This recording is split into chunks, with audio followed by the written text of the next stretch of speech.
मीठे बच्चे, पावन बन गति सदगति के लायक बनो। पतित आत्मा गति सदगति के लायक नहीं। बेहद का बाप तुम्हें बेहद का लायक बनाते हैं। प्रश्न है, पिता व्रता किसे कहेंगे? उसकी मुख्य निशानी सुनाओ। उत्तर, पिता व्रता वह है जो बाप की श्रीमत पर पूरा चलते हैं, अशरीरी बनने का अभ्यास करते हैं, अव्यभिचारी याद में रहते हैं। ऐसे सपूत बच्चे ही हर बात की धारणा कर सकेंगे। उनके ख्यालात सेवा के प्रति सदा चलते रहेंगे। उनका बुद्धि रूपी बर्तन पवित्र होता जाता है। वह कभी भी फारकती नहीं दे सकते हैं। गीत, मुझको सहारा देने वाले ये दिल कहे तेरा शुक्रिया। ओम शांति। बच्चे शुक्रिया मानते हैं नंबरवार पुरुषार्थ अनुसार। सब एक जैसी शुक्रिया नहीं मानते। जो अच्छे निश्चय बुद्धि होंगे और जो बाप की सेवा पर दिल व जान, सिक व प्रेम से उपस्थित है, वो ही अंदर में शुक्रिया मानते हैं। बाबा, कमाल है आपकी। हम तो कुछ नहीं जानते थे। हम तो लायक नहीं थे आपसे मिलने के। सो तो बरोबर है। माया ने सबको न लायक बना दिया है। उनको पता ही नहीं है कि स्वर्ग का लायक कौन बनाता है और फिर नरक का लायक कौन बनाते हैं। वह तो समझते हैं कि गति और सदगति दोनों का लायक बनाते हैं बाप, नहीं तो वहां के लायक कोई है नहीं। खुद भी कहते हैं हम पतित हैं। यह दुनिया ही पतित है। साधु संत आदि कोई भी बाप को नहीं जानते। अभी बाप ने तुम बच्चों को अपना परिचय दिया है। कायदा भी है, बाप को ही आकर परिचय देना है। यहाँ ही आकर लायक बनाना है, पावन बनाना है। वहां बैठे अगर पावन बना सकते तो फिर इतने ना लायक बनते ही क्यों? तुम बच्चों में भी नंबरवार पुरुषार्थ अनुसार ही निश्चय बुद्धि है। बाप का परिचय कैसे देना चाहिए, यह भी अकल होना चाहिए। शिवाय नमः भी जरूर है। वही माता पिता ऊंच ते ऊंच है। ब्रह्मा विष्णु शंकर तो रचना है। उनको क्रिएट करने वाला जरूर बाप होगा। माँ भी होनी चाहिए।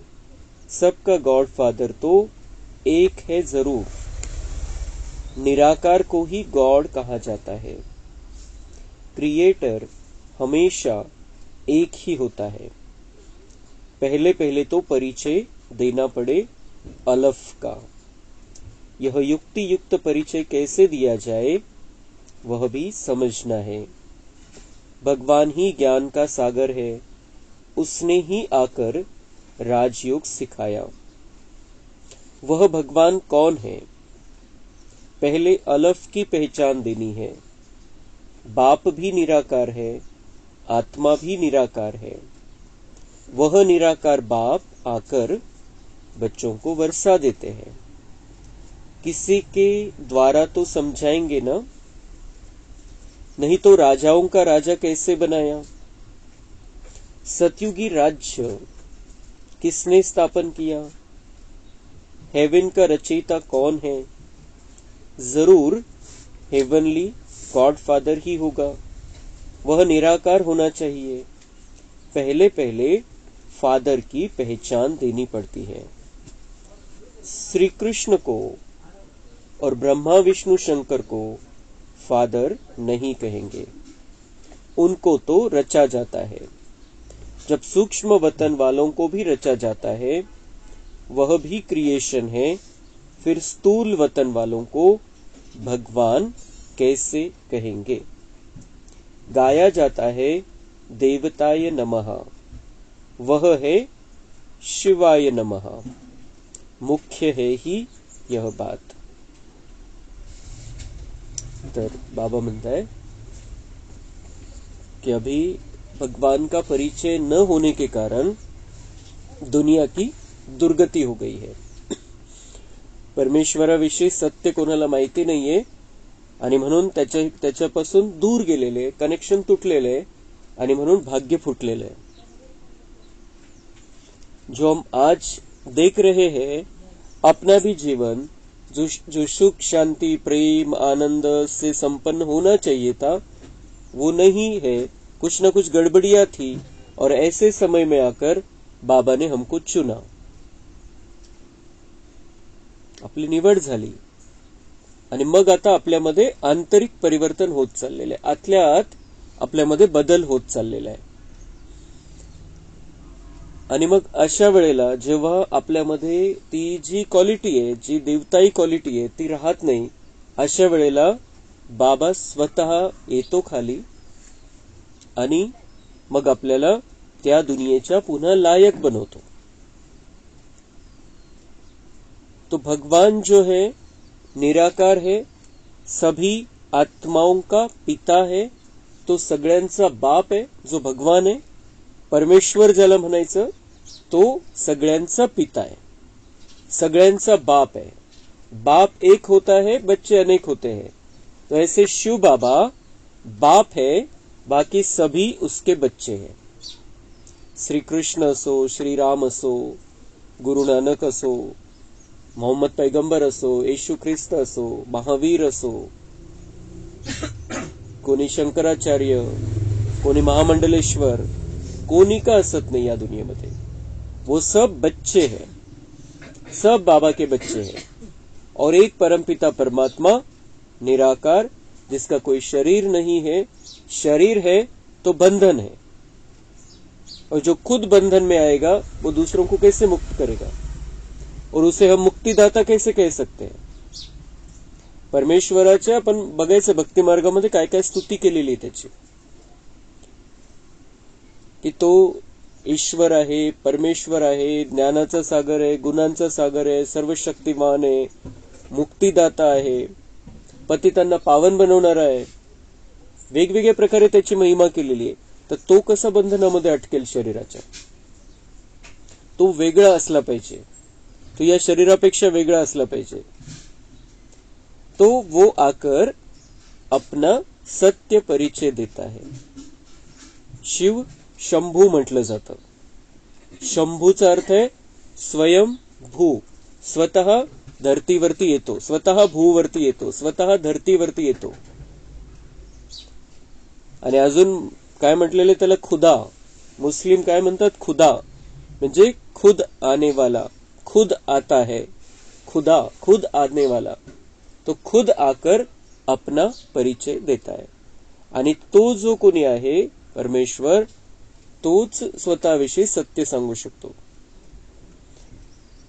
जसं समजा कोणी पण आहे, आपल्यापैकी कोणी पण आहे, तर आपण जर सांगितलं, सगळ्यांना जर विचारलं, 100 जणांना जर विचारलं तर माझा परिचय द्या, तर ते 100 जण आपला वेगवेगळ्या प्रकारचा 100 प्रकारचा परिचय देतील। आणि ती प्रत्येक गोष्ट खरी असेल? शक्यच नाही। त्या व्यक्तीला आपल्याकडून जो अनुभव आलेला आहे तो वर्णन करेल की हे असे, हे असे, हे असे। पण माझा सत्य परिचय किंवा आपला स्वतःचा सत्य परिचय आपण स्वतःच देऊ शकतो, कारण आपण आपण स्वतःला माहिती, आपण कोण आहे, आपण कसे, आपला स्वभाव काय, आपली भावना काय, आपल्या आतमध्ये काय, तर म्हणून परमेश्वर पण दुसरं कोणी ज्यांनी आपल्याला परमेश्वराचा परिचय दिला त्यांनी त्यांचे अनुभव सांगितले, त्यांची त्याच्याविषयीची जी कल्पना बनवून घेतली ती सांगितली, पण ते सत्य नव्हतं. तर सत्य तो स्वतः येऊन सांगतो की मी कोण आहे, मी काय करतो, माझं ड्यूटी काय, माझे कर्तव्य काय. तो वो आता है, अपना परिचय देता है और हमको फिर से सतयुगी देवता बनने के लायक बनाता है. भगवान कह रहा है माया ने तुमको न लायक बना दिया था, न लायक, सतयुग में रहने के लायक नहीं रहे थे तुम, और इसलिए मैं आकर फिर तुम्हें ये सारी बातें समझाता हूँ. मैं सारी सृष्टि का रचयिता हूँ, ब्रह्मा विष्णु शंकर का भी रचयिता हूँ, जो सूक्ष्म देवता है उनका भी मैं रचयिता हूँ. तो बाकियों का तो सवाल ही नहीं. बाकी तो सारी रचना ही है. म्हणजे पहिले शिव, मग ब्रह्मा विष्णू शंकर आणि मग बाकीचे. तर ब्रह्मा विष्णू शंकर पण स्वतः तयार नाही झालेले, त्यांना तयार करणारा परमपिता परमात्मा आहे. तर त्यांचाही बाप परमेश्वर है, तो बाकी सगळ्यांचा तर बाप आहेच. तो ये सत्य परिचय जब हमें मिलता है, जब हम बाबा से जुड़ जाते हैं, तब हम पुरुषार्थ करने लगते हैं और फिर से देवता बन जाते हैं. और जो बाबा ने हमको चुना है कि हम तो भगवान से मिलने के लायक तो थे ही नहीं, जो हम भगवान से मिलन मना सके. आता कोणाशी, आता समजा एखादा दिवस आपल्याला असं सांगितलं की तुम्हाला पंतप्रधानासोबत राहायचं, एक दिवस राहायचंय, तर ती क्वालिटी चेक केली जाईल. एक दिवस त्याच्या सोबत राहायचं म्हणजे आपल्यामध्ये काय काय पाहिजे ती लेवल चेक केली जाईल, तेव्हा ते तिथं आपण त्यांच्या सोबत राहू शकतो. तो ऐसे भगवान कौन है? शांति का सागर है, प्यार का सागर है, आनंद का सागर है, दया का सागर है, सर्वशक्तिवान है, सुख का सागर है, पतितों को पावन बनाने वाला है. तो उससे मिलने के लिए भी तो वो क्वालिटी चाहिए उसके लेवल की. लेकिन वो नहीं थी हमारे में, वो नहीं था. हमारे में आ गया था गुस्सा, नफरत, द्वेष, काम विकार, लोभ, मोह, अहंकार, ये सब आ गया था हमारे में. तो हम तो भगवान से मिलने के लायक थे ही नहीं. तो इसीलिए हमें भगवान का दिल से शुक्रिया मानना चाहिए कि हम तो उस लेवल के तो थे ही नहीं, जैसा तू है उस लेवल के तो थे ही नहीं हम, लेकिन तूने हमको अपना बनाया और मिलन मना रहे हम तेरे साथ, और हम तेरे बन गए हैं, तू हमारा बन गया है. इतना नजदीक का संबंध, और भगवान चाहता है कि बच्चे मेरे साथ रहे. तो कितना दिल से हमें बाबा का शुक्रिया मानना चाहिए. आणि जितका आपण ही धन्यवादची भावना आणू की थँक यू बाबा, शुक्रिया बाबा, हे जितकं आपण दिवसभरामध्ये म्हणू, तर त्याचा परिणाम काय होईल की आपण बाबांशी कनेक्शन मध्ये राहू आणि आपल्याला लोड येणार नाही. ये क्यों, वैसा क्यों, वैसा क्यों. जब हम थैंक्स बोलते हैं बाबा को, शुक्रिया करते हैं, अच्छी बात हुई तो भी शुक्रिया, कुछ खराब हुआ तो भी शुक्रिया. अच्छी बात हुई तो कोई भी धन्यवाद देगा, कोई भी शुक्रिया मानेगा, लेकिन बुरी बात में भी शुक्रिया, क्योंकि कोई भी बुरी बात होती है हमारे सामने अभी, तो उसमें हमारा हिसाब किताब चुकता होता है. और हमारे सामने पेपर है, बुरी बात मतलब पेपर है, तो पेपर में पास होके तो हमें आगे बढ़ना है. और कोई भी बुरी बात है, कुछ भी होता है, हमारी आंतरिक शक्तियां जागृत हो जाती है. इसलिए कुछ भी हो रहा है, काही पण गडबड होती है, काही पण चुकीचं होत आहे, तरी त्यावेळेला पण बाबांना धन्यवाद द्यायचे. त्यामुळे बाबांची आपली शक्ती खूप लिमिटेड आहे. आपण जेव्हा चुकीची गोष्ट होते आणि तेव्हा बाबांचे धन्यवाद म्हणतो किंवा बाबांशी ऑटोमॅटिक त्या हिशोबाने कनेक्ट होतो, तर बाबांची शक्ती आपल्यामध्ये येते आणि मग कोणती खराब पण परिस्थिती असली तर त्याच्याशी आपण निपटू शकतो. त्याच्यामध्ये बाबांच्या मदतीचा अनुभव आपल्याला होईल. आणि म्हणून हा सगळ्यात पहिले हा भाव आला पाहिजे आपल्या मनामध्ये कि बाबा शुक्रिया, ये परिस्थिति मेरे सामने आई है, पेपर दिया है तूने, या पेपर आया है ड्रामानुसार, अब मुझे इसमें पास होकर दिखाना है. परीक्षा झाली, पास झाले तर आपण पुढच्या वर्गात जाणार आहे. परीक्षाच नाही झाली तर मग आपण तिथले तिथेच राहू.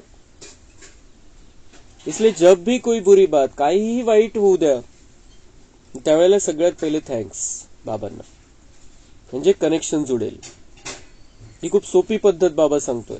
असं नाही की माझे धन्यवाद करा, बच्चे मेरा धन्यवाद कुछ कोई करते कोई नहीं करते, ये बोलने का भाव नहीं है बाबा का. बाबा तर म्हणतो माझं धन्यवादचा विषयच नाही, मी तर ड्युटीवरती आहे, मैं तो बच्चों का आज्ञाकारी सेवक हूं, या भावनेने बाबा आलेला आहे. तरी शुक्रिया मनवायला का सांगतोय? कारण ती खूप सोपी पद्धत आहे बाबांशी कनेक्शन जोडायची.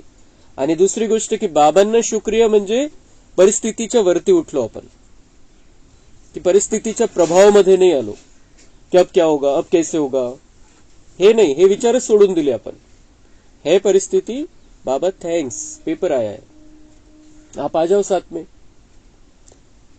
तो परीक्षा जरी पाठवली त्यांनी, पेपर जरी पाठवलाय, तरी तो आपला परीक्षक असा है कि तो सोबत राहून पेपर सोडवायला मदत करतो. तो इसलिए हम अगर उस डाउन स्थिति में चले गए कि ये क्या हो गया, आता कसं होईल, असं कसं झालं, आणि मी बाबांचं असून असं झालं माझ्यासोबत, तो फिर बाबा की जीरो मदद मिलेगी हमें. लेकिन उस समय स्वयं को बिल्कुल उठा लेना है, जागृत कर लेना है कि बाबा थैंक्स, आप हो मेरे साथ में, ये कुछ भी आया है ड्रामा अनुसार, मेरे कर्मों के हिसाब किताब अनुसार, कुछ भी है सामने आया है, आप देख लो, अब मैं आपका हूं, आप देख लो, और थैंक यू पेपर भेजने के लिए मेरे पास, मेरी शक्ति बढ़ा दो. तो ये भाव है बाबा का कि शुक्रिया करो, शुक्रिया मनाओ, तो शुक्रिया में बाबा की ताकत मिलेगी, हमें कनेक्शन जुड़ जाएगा अच्छी रीति से.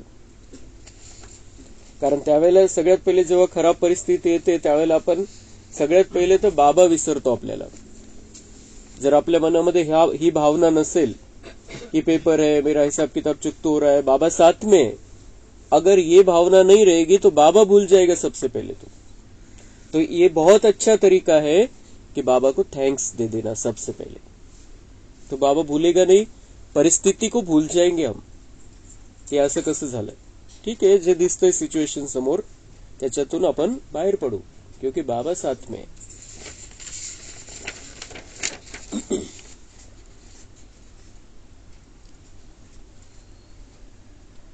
जो भी आए उनको पहले यह बताना है कि आओ तुमको फादर का साक्षात्कार कराए. तो बाबा बनता है, एक तो तुम्हारा ये पक्का हो जाना चाहिए, तुम्हारी स्थिति क्लियर रहनी चाहिए, फिर जो भी आए उन्हें भी ये, क्योंकि उनके जीवन में भी परेशानियां, दुख, तकलीफें सब है, तो उनको भी उससे अगर निकालना है, उनको यहाँ की तकलीफों से निकालना है और वहां के सुख में पहुंचाना है, वो सेवा तुम्हें करनी है, तो सबसे पहले उनको भी उनके बाप का पता चलना चाहिए. बेचारे निधन के बन गए हैं, अनाथ बन गए हैं, भगवान के बच्चे हैं, लेकिन भूले भटके हैं, भूल गए हैं भगवान को. तो जैसे की अनाथ बन गए हैं, तर बाबा म्हणते आता तुम्हाला माहिती झालेलं आहे की मी तुमचा बाप आहे, तसं त्यांचा पण बाप आहे, तर माझा परिचय त्यांना पण द्या, अनाथपणापासून मुक्त होऊन जातील बिचारे. तो उनको बताओ पहले कि तुमको फादर का साक्षात्कार कराए. साक्षात्कार म्हणजे बिलकुल सत्य परिचय परमात्म्याचा आम्ही तुम्हाला देऊ शकतो हे त्यांना सांगा. पण त्याच्यामध्ये पण सगळ्यात पहिले तर आपण जेव्हा ज्ञान देतोय त्याच्यात सगळ्यात पहिले आपण हे लक्षात ठेवायचं कधी पण की लगेच ज्ञान द्यायला सुरुवात नाही करायची. त्यांना त्यांची भावना काय, ते कोणाला मानतात, त्यांचं परमेश्वराविषयी कल्पना काय, त्यांच्या आता त्यांना प्रॉब्लेम काय सध्या जीवनामध्ये, हे सगळं बॅकग्राऊंड बघायचं, सगळं पार्श्वभूमी बघायची. असंच नाही, त्याला गरज नाही ना आपण त्याला एखाद्याला तहान लागलेली पाणी देतो आपण जबरदस्ती, तर त्याचा काही उपयोग होणार नाही. एकदा त्यांचं मन तयार झालं पाहिजे, त्यांना तहान लागली, ती जागृत झाली पाहिजे, आणि तेव्हा मग आपण त्यांना परमेश्वराचा परिचय द्यायचा आहे. आणि सगळ्यात पहिले परमेश्वराचा परिचय द्यायचा, बाबांचा परिचय द्यायचा. मग त्याला बाबा कळाला तर बाकीच्या गोष्टी सांगायच्या. दुनियेची हालत सांगू शकतो, सृष्टी चक्राचं ज्ञान देऊ शकतो की हे बघा कसं झालेलं आहे, आणि अशा वेळेला बाबा येत असतो हे त्यांना सांगू शकतो. पण बाकीचं ज्ञानाचं त्यांना तेवढं लक्षात येणार नाही. तो पहले तो बाप का परिचय देना है, उनको बताना है फादर से ही तुमको वारसा मिलना है. वारसा हक्क कोणाकडून मिळतो? बापाकडून मिळतो. बाप कौन है? शिव बाबा. फादर ने ही गीता में राजयोग सिखाया है, श्री कृष्ण ने नहीं सिखाया. बाप ही गीता के भगवान है. तो बाबा म्हणता है मेरा बच्चा श्री कृष्ण और मैं उसका बाप हूं, तो दोनों अलग अलग है. ज्ञान जो दिया था संगम युग में वो मैंने दिया था, श्री कृष्ण को भी मैंने ये ज्ञान दिया था. और श्री कृष्ण नंबर 1 स्टूडेंट है, इस दुनिया की नंबर 1 आत्मा है. उसने भी ये राजयोग का ज्ञान सीखा था, समझा था, अपने में धारण किया था और दूसरों को धारणा करके सामने उदाहरण बन के पेश किया है. सबसे अच्छा विद्यार्थी है, दुनिया की सबसे श्रेष्ठ आत्मा है. लेकिन ज्ञान मैंने उसके द्वारा तुमको दिया था, उसको भी दिया, तुमको भी दिया. श्री कृष्ण को भी बाबा ने ज्ञान दिया. और श्री कृष्ण की मतलब ब्रह्मा बाबा की अंतिम जन्म में भाषा हिंदी थी, हिंदी टाइपच है, तो उसमें ही बाबा आकर मुरली चलाता है. क्योंकि सबसे पहले तो उसको समझाना है. कालच सांगितलं बाबांनी कि सबसे पहले तो उसको ये समझे. सबसे पहले तो पहले श्री कृष्ण की आत्मा को बाबा ने अपना बनाया, उसको माध्यम बनाया और उसके द्वारा उसको भी परिचय दिया, उस सारे सृष्टि का, उसकी खुद का, अपना, और उसके द्वारा सभी को परिचय मिला. तो ज्ञान देने वाला शिव बाबा है, श्री कृष्ण माध्यम है. बाबा म्हणते हे सगळ्यांना सांगायचं आहे.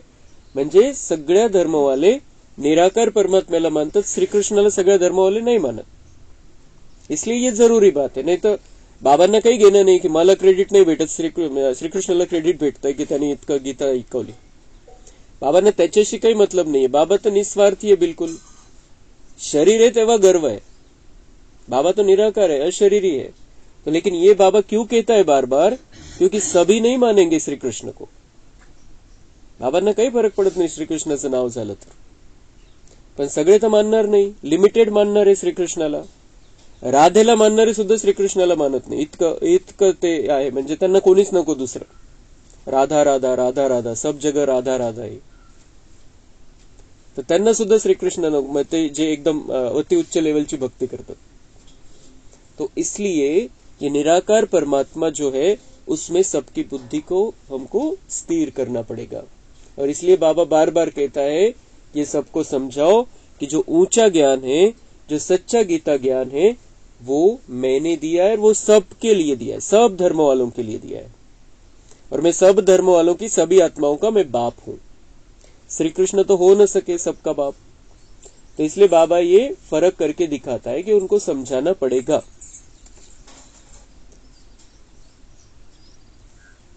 बाप ही गीता के भगवान है. नंबर 1 बात है यह. श्री कृष्ण भगवान वाच नहीं है.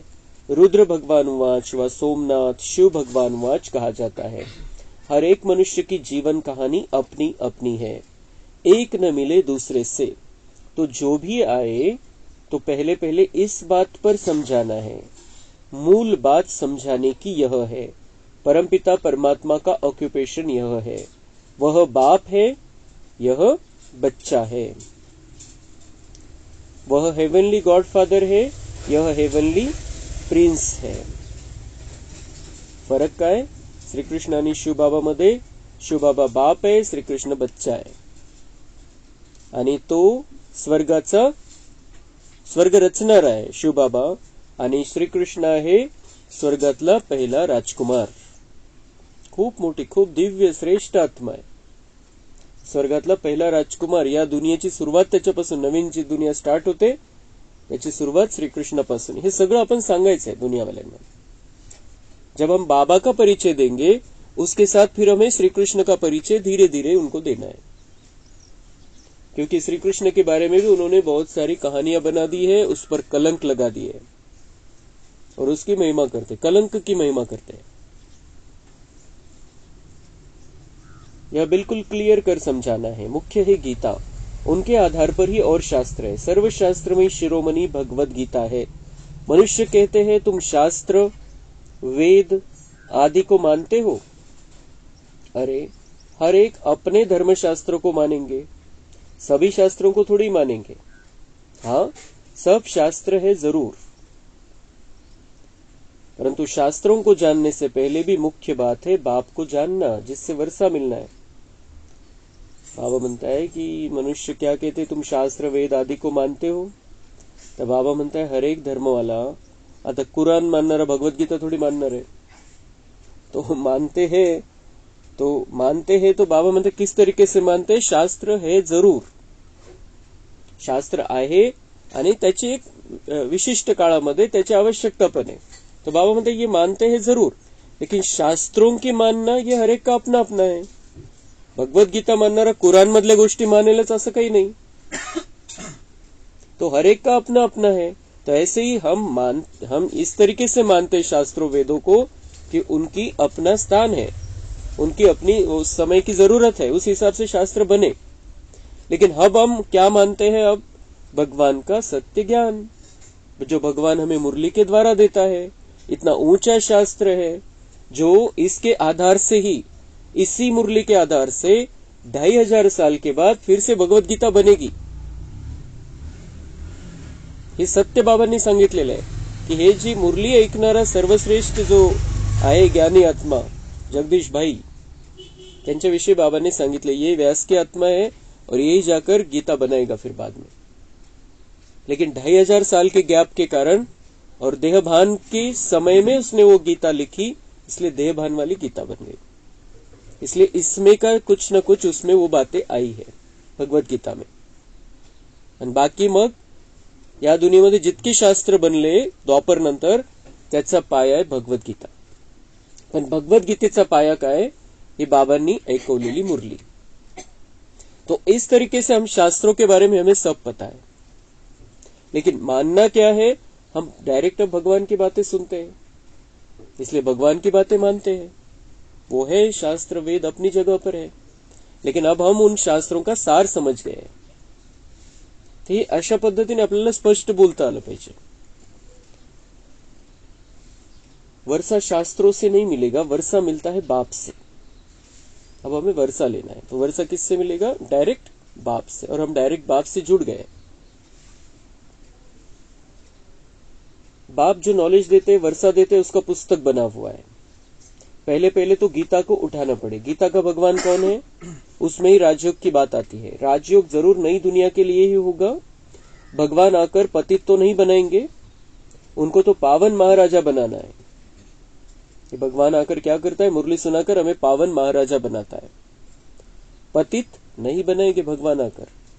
उस गीता में बताया गया कि राज्य तुझं हक्क आहे, राज्य घ्यायचंय आणि त्याच्यासाठी मग यांना मारलं तरी चालेल। तो भगवान आकर क्या सिखाता है, हिंसा करना नहीं सिखाता है। वो सिखाता है कि तुम्हें अपने अंदर के विकारों को मारना है और फिर राजा बनना है, राजा ही लेनी है। ये भगवान सिखाता है।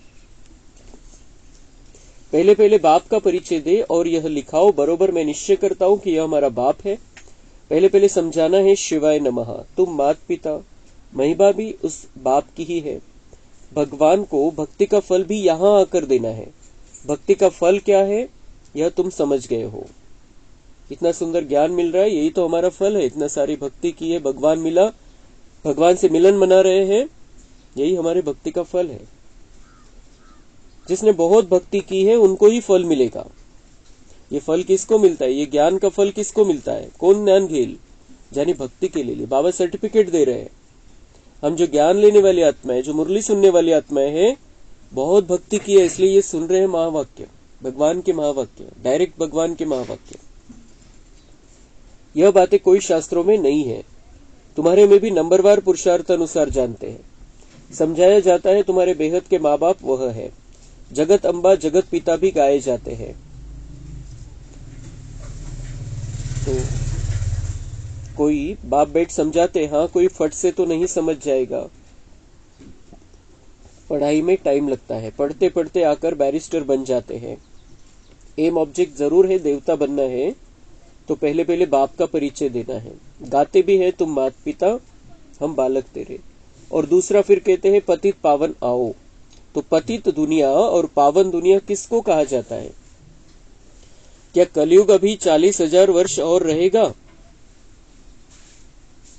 बाबा म्हणतात पहिले तरी हो म्हटले असते, कोणालाही विचारलं 20 वर्षापूर्वी, क्या राहू शकता अजून. और आज हम किसी को भी पूछे, कोई नहीं कहेगा कि अभी 40,000 वर्ष ये चलेगा, ये ऐसे कलयुग अभी रहेगा 40,000 वर्ष. अभी हम हालत देख रहे हैं दुनिया की. अभी ये दुनिया 10 साल भी टिकने के लायक नहीं रही है, इतनी खराब हालत है. तो दुनिया वाले तो आज 40,000 वर्ष की बात तो उडा ही दी उन्होंने बुद्धी से कम. म्हणण्यासाठी म्हणतील शास्त्राच्या विरुद्ध जायचं नाही म्हणून. पण त्यांना जर आपण सांगितलं की किती दिवस चालणार, त्यांची बुद्धीमध्ये अजून 50 वर्षापर्यंत आहे. जनरल आपण बघितलं, जनरल जर अभ्यास केला तर 5-50 वर्ष टिकू शकेल बस, जर सगळं त्यांना सांगितलं आपण सगळे पॉइंट्स, तर 50 वर्षापर्यंत ते येतील. लेकिन हमें ये पता है कि एक्सपायरी डेट आ गई है दुनिया की, और अभी बस सिर्फ ऑक्सीजन पे चल रहा है. ऑक्सीजन कधी काढून घेतलं तर दुनिया संपणार है. तो वो बाबा के हाथ में है और हम बच्चों के हाथ में. जब 9 लाख आत्माएं तैयार हो जाएंगी, जो पक्के बन जाएंगे वहां स्टार्ट करने के लिए, उस समय ये सारी स्पीड बढ़ जाएगी विनाश की.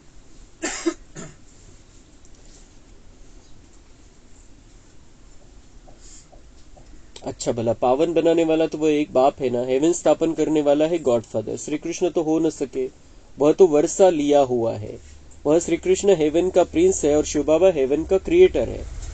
स्वर्गाचा राजकुमार आणि शिव बाबा स्वर्ग बनवणारा है. उसने वर्षा लिया है शिव बाबा से, वर्षा देने वाला शिव बाबा है. यह भी क्लियर कर बड़े बड़े अक्षरों में लिखना चाहिए, तो तुमको समझाने में सहज होगा. रचयिता और रचना का मालूम पड़ जाएगा. क्रिएटर ही नॉलेजफुल है, वही राजयोग सिखलाते हैं. वह कोई राजा नहीं है, वह राजयोग सिखलाए राजाओं का राजा बनाते हैं. भगवान ने राजयोग सिखाया है, श्री कृष्ण ने राज्य पद पाया है. उसने ही गवाया है, उसको ही फिर पाना है. भगवान ने राजयोग सिखाया, श्री कृष्ण राजा बना, फिर वो राजा गवाए, फिर वो फिर से राजा बनने वाला है. वो पढ़ रहा है. चित्रों द्वारा बहुत अच्छा समझाया जा सकता है. शिव बाबा को जानने से भारत हीरे जैसा बनता है. परंतु जब बुद्धि में बैठे कि यह हमारा बाप है, बाप ने ही पहले पहले नई स्वर्ग की दुनिया रची, अभी तो पुरानी दुनिया है. गीता में है राजयोग. विलायत वाले भी चाहते हैं राजयोग सीखे, गीता से ही सीखे हैं. अभी तुम जान गए हो, कोशिश करते हैं औरों को भी समझाए कि फादर कौन है. वह सर्वव्यापी नहीं है. अगर सर्वव्यापी है तो फिर राजयोग कैसे सिखलाएंगे. इस मिस्टेक पर खूप ख्याल चलना चाहिए. सर्वव्यापीची गोष्ट बाबा सांगत असतात आपल्याला कि मैं सर्वव्यापी नहीं हूं, माया सर्वव्यापी है और मैं आकर तुम्हें इस माया के चक्कर से छुड़ाता हूं. वो यहाँ पर रहकर, कण कण में रहकर कैसे छुड़ाएगा हमको. वो सर्वव्यापी नहीं है, ऊपर से आता है, ऊपर वाला है. जो सेवा पर तत्पर होंगे उनके ही ख्यालात चलेंगे. धारणा भी तब होगी जब बाप की श्रीमत पर चलेंगे. अशरीरी भव, मनमना भव हो रहे, पतिव्रता व पिताव्रता बने अथवा सपूत बच्चा बने. तो अशरीरी होकर रहना है, अपने आप को आत्मा समझकर चलाना है और अपने आप को आत्मा समझकर मनमना भव रहना है. मन बाबा में लगाना है, मन बुद्धि को बाबा में लगाना है, स्वयं को आत्मा समझकर. तो कनेक्शन और करंट और उसके सारे फायदे. तो उसके लिए बाबा म्हणतात पतिव्रता पिताव्रता बनकर रहो. म्हणजे एक बाबा बुद्धीमध्ये असला पाहिजे, अव्यभिचारी आठवण बाबांची. आणि दूसरी गोष्ट सपूत बच्चा, बाबा का कहना मानने वाले बनना है. तो ये है पिताव्रता बनना. पति भी है, आत्मा रूपी सजनी का वो साजन है, तो पतिव्रता बनना है. और पिताव्रता वो आत्मा का बाप भी है, तो उसकी श्रीमत पर हमें चलना है. बाप फरमान करते जितना हो सके याद को बढ़ाते रहो. देह अभिमान में आने से तुम याद नहीं करते, न बुद्धि पवित्र होती है. शेरनी के दूध के लिए कहते हैं सोने का बर्तन चाहिए. इसमें भी पिताव्रता बर्तन चाहिए. बुद्धी कशी पाहिजे बाबा म्हणताय, पिताव्रता बुद्धी पाहिजे. बुद्धी मध्ये एक बाबाशिवाय दुसरं कोणीच नाही.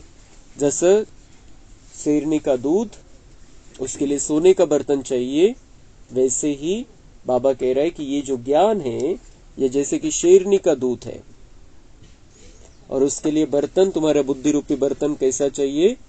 पिताव्रता का बर्तन चाहिए. म्हणजे एक बाबा जर तिथं असेल बुद्धीमध्ये, ते सगळं आपण भरून घेऊ शकू. लिकेज होणार नाही, फाटणार पण नाही, खराब पण होणार नाही. हम मम्मा बाबा के बने हैं, उनसे वर्षा लेना है, कुछ भी नहीं जानते. वंडर है ना. 5-6 वर्ष रहकर भी फिर बाप को अथवा पति को फारकती दे देते हैं. माया इतना तंग करती है. बाबा ये बताते हैं कि जिन्होंने जो पिताव्रता बनकर नहीं रहे, जिनकी बुद्धि स्वच्छ नहीं हुई, जिन्होंने और बातें रखी बुद्धि में, तो क्या होता है? मम्मा बाबा के बने हैं, उनसे वर्षा भी लेना है. हमें पता भी है कि ये सतयुग की ओर ले जाने वाली पढ़ाई है, हमें देवता बनाने वाली पढ़ाई है, लेकिन क्या होता है कि बर्तन, बुद्धि रूपी बर्तन में और बातें भी भरी हुई है. तो 5-6 वर्ष रहकर भी फिर बाप को अथवा पति को फारकती दे देते हैं. आणि हा सगळ्यात खतरनाक डिवोर्स है, सगळ्यात खतरनाक घटस्फोट है. बाबा के बनकर बाबा को फारकती दे देना. 5000 साल में ये सबसे खतरनाक बात है कि बाबा का बनने के बाद बाबा को छोड़ दे. इसमें माया तंग, और माया कहाँ बैठती है? ये बुद्धि रूपी बर्तन में. तो बुद्धि रूपी बर्तन बाबा ने कहा कैसा होना चाहिए? पिता व्रता, एक बाबा बुद्धि में, और बाबा की बातें और सतयुग के नजारे. ये अगर अंदर रहेगा तो माया तंग नहीं कर सकती किसी भी हालत में, कुछ नहीं बिगाड़ सकते, हमें खींच नहीं सकते उधर. बाबा इधर खींच रहा है, माया उधर खींच रही है, किसकी हालत होगी? जिसने बुद्धि रूपी बर्तन में और कलयुग की बातें, कलयुगी संसार वहां पर बिठा कर रखा है. तो हम पक्का करना है हमें कि हम पिताव्रता बच्चे हैं, पतिव्रता बच्चे हैं, एक बाबा और एक बाबा की बातें हमारी बुद्धि में है.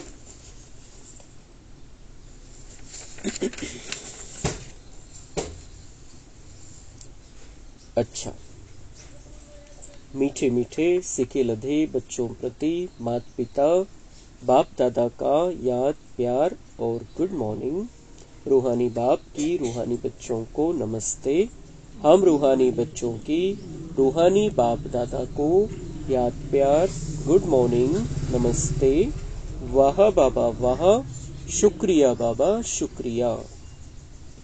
धारणा के लिए मुख्य सार है अव्यभिचारी पिताव्रता होकर रहना है. याद को बढ़ाते बुद्धि को पवित्र बनाना है. बाप का युक्ति युक्त परिचय देने की विधि निकालनी है. विचार सागर मंथन कर अलफ को सिद्ध करना है. निश्चय बुद्धि बन सेवा करनी है. वरदान है स्व परिवर्तन द्वारा विश्व परिवर्तन के निमित्त बनने वाले श्रेष्ठ सेवाधारी भव. आप बच्चों ने स्व परिवर्तन से विश्व परिवर्तन करने का कॉन्ट्रैक्ट लिया है. बाबा म्हणतात तुम्ही कॉन्ट्रॅक्टर आहे. कोणता कॉन्ट्रॅक्ट घेतलेला आहे? जेव्हा आपण बाबांचे झालो, खुद को बदल के जग को बदलेंगे. हम खुद को बदलेंगे और जग को बदल देंगे. स्व परिवर्तन से विश्व परिवर्तन का कॉन्ट्रैक्ट हमने लिया है, बाबा ने हमको दिया है. जब से हम बाबा के बने, बाबा ने हमको ये कॉन्ट्रैक्ट दे दिया है. कितना बड़ा कॉन्ट्रैक्ट है. विश्व को बदलने का कॉन्ट्रॅक्ट. कोणाला एखाद्या रोडचं कॉन्ट्रॅक्ट मिळतं, कोणाला एखादं बिल्डिंग बांधण्याचं कॉन्ट्रॅक्ट मिळतं. हमें कितना बड़ा कॉन्ट्रैक्ट बाबा ने दिया है? इस दुनिया को स्वर्ग बनाने का कॉन्ट्रैक्ट. आणि या बेहदच्या बुद्धीनीच आपण बघायचंय स्वतःला कि मुझे इतनी बड़ी जिम्मेदारी बाबा ने दी है. ऐसा नहीं कि मेरे कुटुंब का कॉन्ट्रैक्ट है, सिर्फ मेरी फैमिली को चलाना है. वो तो कोई भी चला लेगा. 2 लोगों को, 5 लोगों को संभालना है, 10 लोगों की फैमिली है, 20 लोग है, 50 रिश्तेदार है, उनको संभालना है. इतना बड़ा कॉन्ट्रैक्ट बाबा ने दिया है. इस सारी दुनिया के कोने कोने को बदलना है. किती बेहदची दृष्टी पाहिजे आणि बेहदचे व्हायब्रेशन गेले पाहिजे आपले. ये तो निमित्त मात्र, हम सेवा के लिए पार्ट बजा रहे हैं बस. लेकिन कॉन्ट्रैक्ट, हमारा मेन कॉन्ट्रैक्ट है इस दुनिया को स्वर्ग बनाना है. लेकिन इस दुनिया को स्वर्ग बनाने के लिए सबसे पहले अंदर सतयुग की स्थापना करनी है अपने अंदर. तो स्व परिवर्तन से विश्व परिवर्तन. स्व परिवर्तन ही विश्व परिवर्तन का आधार है। बिना स्व परिवर्तन के कोई भी आत्मा प्रति कितनी भी मेहनत करो परिवर्तन नहीं हो सकता, क्योंकि आजकल के समय में सिर्फ सुनने से नहीं बदलते, लेकिन देखने से बदलते हैं। कई बंधन डालने वाले भी जीवन का परिवर्तन देखकर बदल जाते हैं। तो करके दिखाना, बदल कर दिखाना ही श्रेष्ठ सेवाधारी बनना है। तो कई बंधन डालने वाले भी बदल जाएंगे, आप अपना जीवन बदल लो। बाबा म्हणता है परिवर्तन हो जाओ अंदर से। और जो बंधन डालते, ये नहीं करना है, ऐसे नहीं करना है, ऐसा क्यों करना है, माया के चक्कर में खींचते हैं, हमें विकारों के बंधन में रखते हैं, तो बाबा म्हणते वो कब बदलेंगे, जब तुम्हारा परिवर्तन दिख जाएगा। तुम्हारा परिवर्तन, तुम शिव शक्ति बन जाओगे, तुम्हारे अंदर वो ताकत का संचार दिखेगा, उन्हें वो दिव्यता दिखाई देगी, तो वो किसी प्रकार का बंधन नहीं डाल सकेंगे। तो बाबा म्हणता है खुद को बदल लो और सारा कुछ बदल जाएगा। तुम्हारे लिए बंधन भी खत्म हो जाएंगे और तुम बदलोगे तो दुनिया बदल जाएगी। ये नरक से स्वर्ग बन जाएगी ये दुनिया। और यही बाबा म्हणता है श्रेष्ठ सेवा है। करके दिखाना, बदल कर दिखाना, यही श्रेष्ठ सेवा है। स्लोगन, समय, संकल्प और बोल की एनर्जी को वेस्ट से बेस्ट में चेंज कर दो तो शक्तिशाली बन जाएंगे। अच्छा, ओम शांति। कम बोलो, धीरे बोलो, मीठा बोलो, सत्य बोलो, सोच समझ कर बोलो। दुआएं दो, दुआएं लो, सुख दो, सुख लो। ओम शांति।